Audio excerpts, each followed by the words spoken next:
Welcome to Behind the Binge. I'm interviewer number 11. I'm here today with Rob Beloved. Hello, everyone. Welcome. Thank you. I believe in positive thinking, and by suggesting positive things that they will happen. So I hope you feel that today in the interview. I hope I do too. You play a lot of instruments, not just in the song that we're going to talk about briefly today, Godwit, but in all the songs. You're playing the bass, you're playing the guitar, you're playing the acoustic guitar, you're playing the second guitar. It really is quite a feat. Do you feel like you get ripped off a little bit by the lack of, what do the splits look like in the royalties? We do everything 50-50 because Generous. that's very, I think it should be that way because there's things I don't do.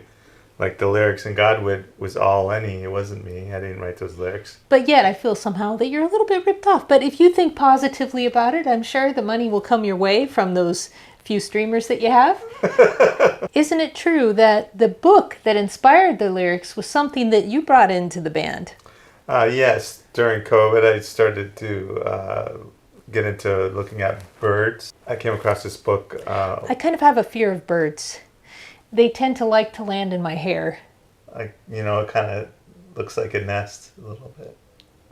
Thank you. You're welcome. The title of the book is World on the Wing. And I basically was telling Eleni about the book the whole time.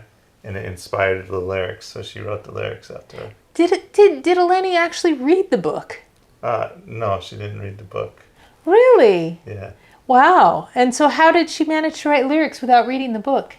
For me, speaking about the book to her over coffee every day. Interesting. Yeah. I did do a little bit of digging before this interview. Eleni Binge, who is an avid reader, she read about 3/4 of the book and then got bored with the themes. Okay. Does that sound about right? Possibly. It's lying around the house, so I never saw her pick it up, but maybe she read it. What are some of the themes in the book that she read or that you mentioned and she co-opted them that left an impression? We'll take the title of the song, the Godwit. It's a particular bird. It eats its organs as it migrates. What I heard is they digest their organs, which is part of your lyrics. Basically, their heart grows larger to enable this migration that's one of the largest in the world from the bar-tailed Godwit. Circling back to, you're talking about the guitar parts, how I played Oh, yes, back to Rob Beloved. You are interviewing me, I don't know. Yeah. Love to do this interview. Thank you. Originally, I just had the regular rhythm guitar. Before we went into the studio, I basically had my phone with previous recordings of our practice, and then I would just play to those recordings. And I wrote a bunch of guitar parts off of just having that one recording. And I never recorded those other guitar parts until I got to the studio. We weren't sure how it was going to turn out, but I was happy with it. Yes, it's an emotional song. So Godwit has been released for a short while now, and already the reviews are streaming in. Somebody commented on your YouTube on the latest Godwit video. He says, "You won't get this, but the gnome winced." Did you get that? Absolutely not. It looks like Beloved Binge tried to clarify, letting Michael know that if the mood hit, he may share more. And share more he did. Beloved Binge. It was an excerpt from an AI story I was messing with where I kept making faux pas everywhere I went. I want to note that faux pas was capital title case. There was a gnome was getting embarrassed to be around me. This music made me feel like that gnome. I gave it a listen, but it just ain't my thing. Don't let that stop you though. You guys are clearly having fun. How do you feel about that review? There's so many people out there that are either going to like your music or not like your music, and we've been doing it for so long, it doesn't bother me anymore. I feel like gnomes are positive. Like if you think culturally, if somebody says gnome, or they dress like a gnome, or they bring up gnomes, it's not usually something you associate with negativity. It's true. So despite this gentleman's words, I feel like it's still a net positive. Gnomes like to build things too. It's really good. Yeah. Gnomes. Yeah, they build things. Yeah. They're kind of short. They have these little caps. Yeah, they have the caps. I get them mixed up with dwarfs. Maybe gnomes are Gnomes height. are smaller. So the other review you got was from Eduardo. It says, this part of the song, while I fly south, I eat my heart. It's a small sacrifice, kind of an art. OMG, heart, heart, heart. The OMG, heart, heart, heart is not part of your song. Yeah, that was I think that cancels out the gnome. Godwit, if you take the word and you separate it, you've got God and you've got wit, which wit, of course, means intelligence and witty. Somebody's witty. I like to think of myself as witty, and when I'm not feeling witty, I just tell myself I'm witty. Is there any sort of like secret, kind of like back in the day, people used to, Tipper Gore and the like, they would take records, play them backwards, and Satan would be talking to them. Is there a similar message that you are trying to say with your band by combining those two words together? No. Well, I did some digging, and Eleni Binge had a little more to say on that. She thought that it was extremely clever, although she didn't use that word. That's not a word she uses, but I like the word. Both containing hope and mourning for things lost, for habitats that are challenging for some of the Tweety birds, as they are. Long distances. For the migrations. So she thought that God and wit, kind of the intelligence of nature, could speak to that as well. But is there something that I haven't mentioned about the Godwit release that you wanted to share? I think that's the best question that you had for the whole episode. No, I don't have anything to add. What would you say the song is about? I would say we all go through life on journeys and adventures, and we're all trying to survive our ecosystem. And so when I think of Godwit, I think of those themes. Some of the other quotes I've seen online is, will you eat your heart for art? Would you? I think you have to. Yeah.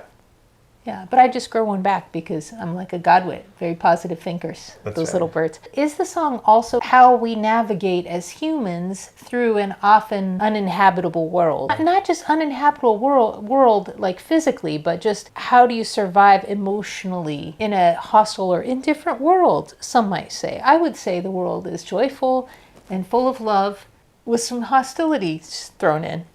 Yeah? Yeah. That's really nice. I'm an updated positive thinker where I throw in some negatives just to balance it out. Did you know it's so tough with the environment that the farmers are paid to flood their farmland so they have spots for birds during migration, and not to totally plow over all the grass and to wait, and so the birds have nesting and things like that? Yes, that was part of the book I read in advance, an advance copy. And that's in the lyrics, isn't it? Oh, yes, it is. Huh? But I think it's nice that people are like you who are positive. They step up, and they, even if they get paid for it, but that they care enough about the environment. How did you write such beautiful guitar lines? That is a mystery on to myself. But thank you for calling them beautiful. Sometimes things just write themselves, and you just play it. Oh yes, I channel energy all the time. Chakras. How many? 5. Well.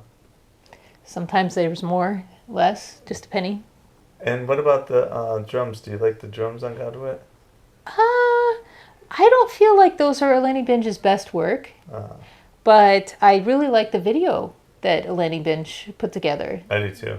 Oh, fun fact, I was just thinking about the bass. The bass was tuned differently on that song, and so that it sounded really, I don't know if you could hear it, but it sounds a little more rich and deeper on the recordings, and I had a lot of fun playing the bass on that. I love the bass in that song, yes. Yeah. As I said, your prophet's really 50-50 is kind of a laugh, but that's okay if you guys work that out. That's all that counts. Where did you film the video? Marathon Park, or Marathon? Marathon, Greece. Which we ended up going there, but we did shoot some footage there, actually. Which No, out we for the couldn't find any birds, which is interesting. I remember Eleni Binge said the idea of going to Marathon was kind of interesting for the song because it's all about somebody doing this incredible journey that they don't think that they can do, but they end up training and they're able to do it. So Marathon, where the first marathon took place in Marathon, Greece, seemed like an apt place for you to shoot your footage. Our local park had a lot of really... What's your local park called?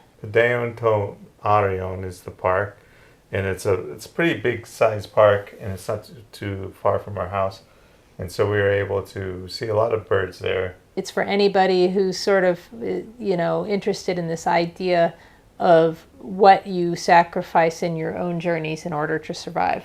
I should just have you come on the show and dress up as me. I'm glad you fired that cameraman from last time, by the way. Oh, you didn't like him? I always liked him. He always had an extra beer to give me after the show.